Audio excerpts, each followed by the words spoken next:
Bismillahirrahmanirrahim. Assalamualaikum warahmatullahi wabarakatuh. Innal hamdalillah wassalatu wassalamu ala Rasulillah wa ala alihi wa mawala. Bapak Ibu dosen Sekolah Tinggi Ilmu Tarbiyah Ar-Raudhatul Hasanah untuk program studi manajemen pendidikan Islam dan pendidikan bahasa Arab. Di sini ada beberapa hal yang mungkin perlu ditekankan kepada Bapak Ibu para dosen berkaitan dengan rencana pembelajaran semester kita yang telah kita laksanakan dan telah kita evaluasi. Kalau mengikuti pola RPS yang telah dilatihkan kemarin, maka sesungguhnya RPS itu dengan template yang baru itu paling sedikit memuat satu identitas mata kuliah. Apa saja identitas mata kuliah itu? Ada di situ program studi yang harus kita isi sesuai dengan penempatan kita di mana. Apakah di manajemen pendidikan Islamnya atau di pendidikan bahasa Arab.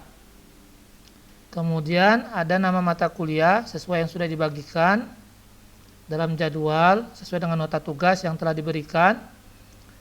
Ada kode mata kuliah. Kode mata kuliah ini kalau dia bersifat keprodian, silakan Bapak Ibu melihat pada buku kurikulum. Di situ akan ditemukan kode mata kuliah yang Bapak Ibu ampu. Dan begitu juga dengan kode mata kuliah Sekolah Tinggi Ilmu Tarbiyah apabila dia merupakan mata kuliah dasar umum, maka biasanya kodenya diawali dengan kode STIT. Ada semester yang harus kita isi sesuai dengan penjadwalan dari bagian penjadwalan yang telah diberikan. Ada SKS dan bobot. Nah, SKS kita ini kita sama ratakan, yaitu jumlahnya adalah 2 SKS dengan bobot waktu sekitar 100 menit. Dosen pengampu adalah nama kita masing-masing, diusahakan nama yang sesuai dengan ijazah kita sehingga nama kita nanti bisa dideteksi, bisa diinput dengan benar oleh mahasantri kita, bahkan oleh tenaga pendidik kita. Itu unsur yang ada dalam identitas mata kuliah. Kemudian ada yang namanya unsur lainnya. Unsur lainnya ada yang disebut dengan istilah capaian pembelajaran lulusan. Capaian pembelajaran lulusan ini adalah hal-hal yang harus kita konsep kita buat berdasarkan tema-tema atau judul-judul atau bahasan-bahasan atau kajian-kajian yang akan kita sampaikan dalam 16 pertemuan selama 1 semester. Maka sebelum kita menentukan capaian pembelajaran, ada baiknya kita membuat dulu yang namanya peta konsep. Peta konsep itu penting untuk dibuat adalah untuk membantu kita membuat atau menjelaskan atau menguraikan apa yang harus kita tuliskan, apa yang harus kita jelaskan, kita jabarkan dalam setiap pertemuan tatap muka dengan mahasantri dan mahasantriwati kita. Maka sebelum kita membuat CPL, kita buat dulu konsepnya, peta konsepnya. Peta konsepnya bisa begini bentuknya Bapak Ibu, para dosen sekalian. Ini kita ambil dari RPS yang sudah ada, kita anggap sebagai RPS baku. Di sini ada teks sastra Arab. Teks sastra Arab ini kemudian dilakukan teorinya, teori penelitiannya. Dari teori penelitian itu menghasilkan ada penelitian dalam bentuk atau dalam keilmuan sosiologinya, namanya teori sosiologi sastra. Juga menghasilkan teori lainnya namanya teori semiotik sastra. Juga menghasilkan teori psikologi sastra. Menghasilkan juga teori hermeneutik sastra dan teori propetologi sastra. Ini semua mengarah kepada atau merujuk kepada teks sastra Arab dari mata kuliah yang mau kita ampu. Dalam artian teks sastra Arab ini adalah buku baku atau kumpulan materi-materi yang mau kita sampaikan, mau kita ajarkan, mau kita jelaskan, mau kita analisis kepada mahasantri kita sehingga mereka bisa mendapatkan pembelajaran dari materi-materi yang kita sampaikan. Maka dari peta konsep ini kita mendapatkan beberapa poin-poin seperti tentang sosiologi, semiotik, psikologi, hermeneutik, propetologi. Ini yang kita tuangkan dalam satu capaian pembelajaran lulusan sehingga capaian pembelajaran lulusan kita tidak serabutan, tidak berpoin-poin, tetapi satu narasi atau satu paragraf yang simple yang memuat banyak. Nah, contohnya begini. Untuk capaian pembelajaran lulusan itu contohnya adalah mahasiswa mampu mengkritik. Nah, kita menggunakan mengkritik itu di level kalau nggak salah level 7 SNPT. Kalau kita level 6 namanya menganalisis. Nah, boleh menguraikan atau lain sebagainya. Silakan dipakai istilah-istilah kata-kata operasional ya, kata operasional dari teori-teori yang kita pelajari di perkuliahan. Jadi CPL-nya adalah mahasiswa mampu mengkritik objek material teks sastra Arab berdasarkan beberapa alternatif objek formal teori penelitian sastra seperti sosiologi sastra, semiotik, psikologi sastra, hermeneutik, propetologi. Ini yang kita muat dari peta konsep tadi. Kemudian materi-materi ini nanti kan akan kita sampaikan dalam 16 pertemuan untuk mengukur tugas mahasantri atau santriwati kita, maka kita menentukan apa bentuk tugasnya, yaitu bentuk makalah 7 sampai 9 halaman. Nah, kalau masalah jumlah halamannya silahkan Bapak Ibu dosen silahkan berkreasi, silahkan menetapkan sesuai dengan pemahaman atau kemudahan atau apapun namanya itu yang bisa memudahkan pekerjaan mahasantri kita dalam menindaklanjuti tugas dari Bapak dosen dan Ibu dosen sekalian. Maka CPL-nya tidak bertele-tele di sini. CPL-nya lebih fokus kepada bahasan-bahasan yang sudah kita konsep sebelumnya dalam peta konsep. Kemudian Bapak Ibu, unsur lainnya yang mendukung capaian pembelajaran lulusan adalah CPMK atau kemampuan akhir tiap tahap pembelajaran. Biasanya nomor 2 ini Bapak Ibu berisikan narasi tentang materi yang ingin kita sampaikan kepada mahasantri dan santriwati kita di kelas-kelas. Materi ini bisa dalam bentuk poin-poin, bisa bentuk narasi atau bentuk lainnya. Silakan. Contohnya bisa kita lihat di halaman ini.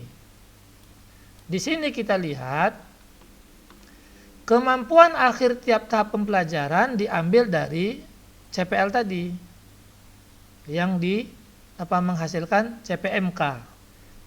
Salah satu CPMK-nya adalah satu menguraikan teori sosiologi sastra. Nah, tadi kan ada di CPL tadi tentang sosiologi sastra. Berarti menguraikan teori sosiologi sastra menurut misalnya di sini Lucian Goldman. Apa yang dibahas dalam menguraikan di sini?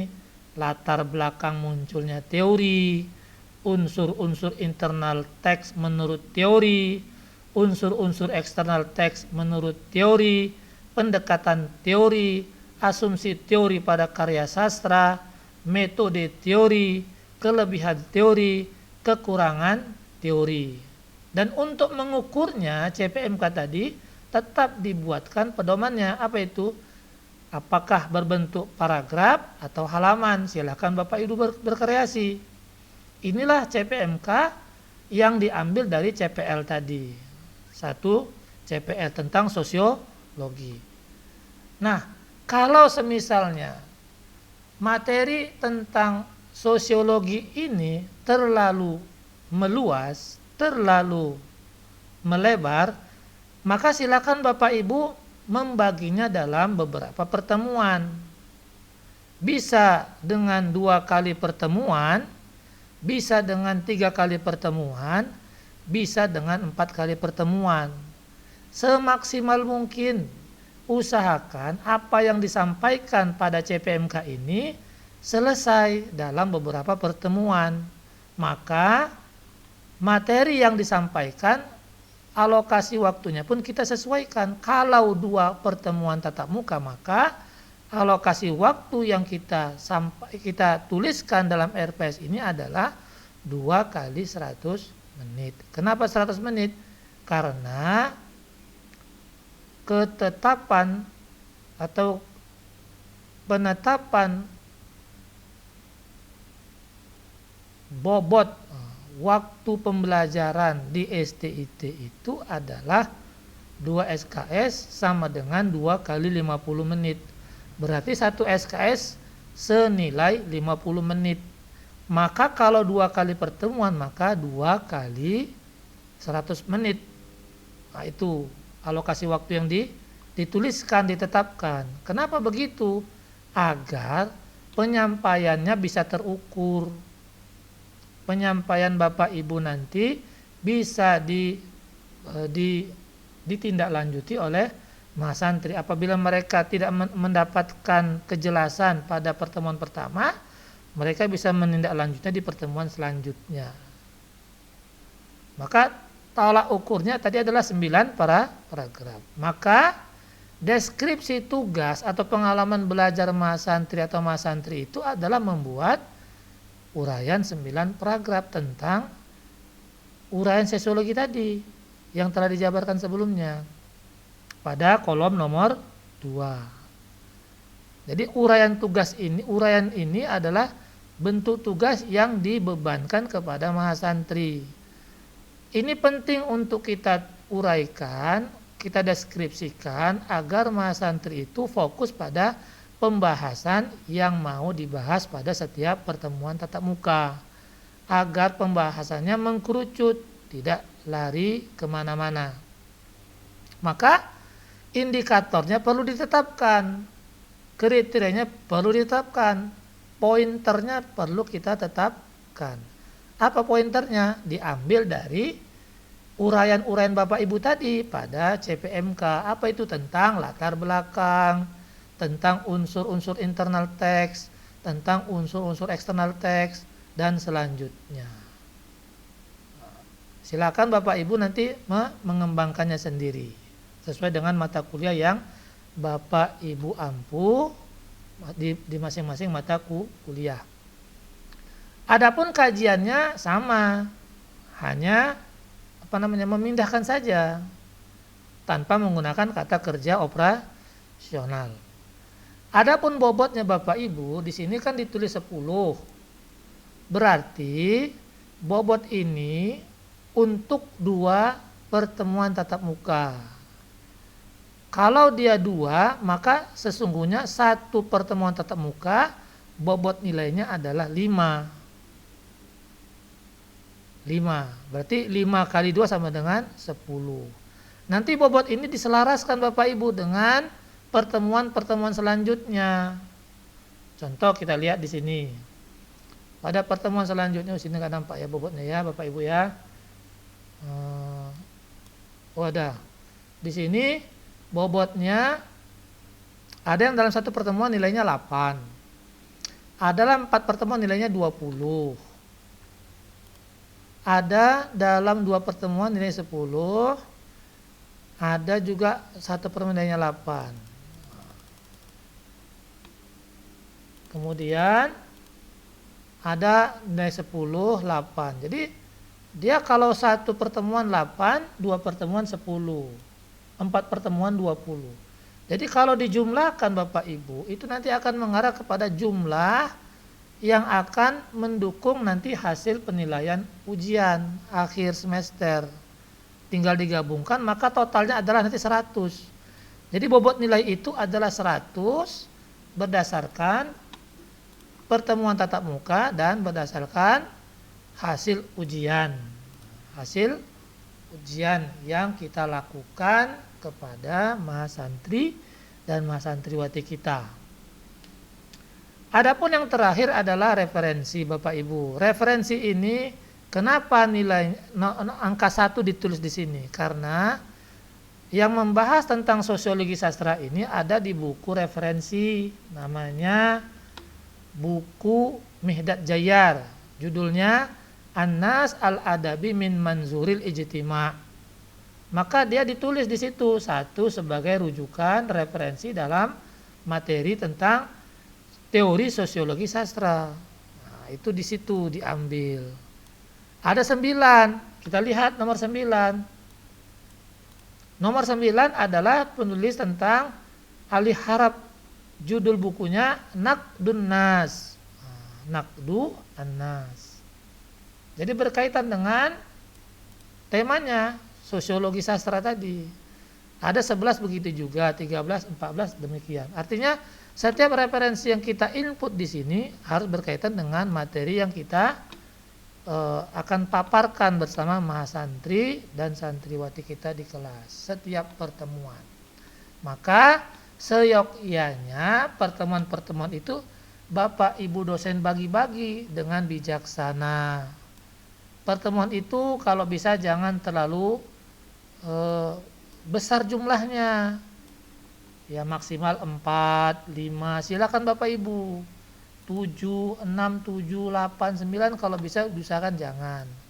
Karena di peta konsep kita tadi kita mendapatkan ada berapa materi situ? Sosiologi sastra 1, semiotik sastra, psikologi sastra, hermeneutik sastra, ada 5 materi yang kita bagi-bagi, pembahasannya disesuaikan dengan kemampuan kita dalam memaparkan di kelas.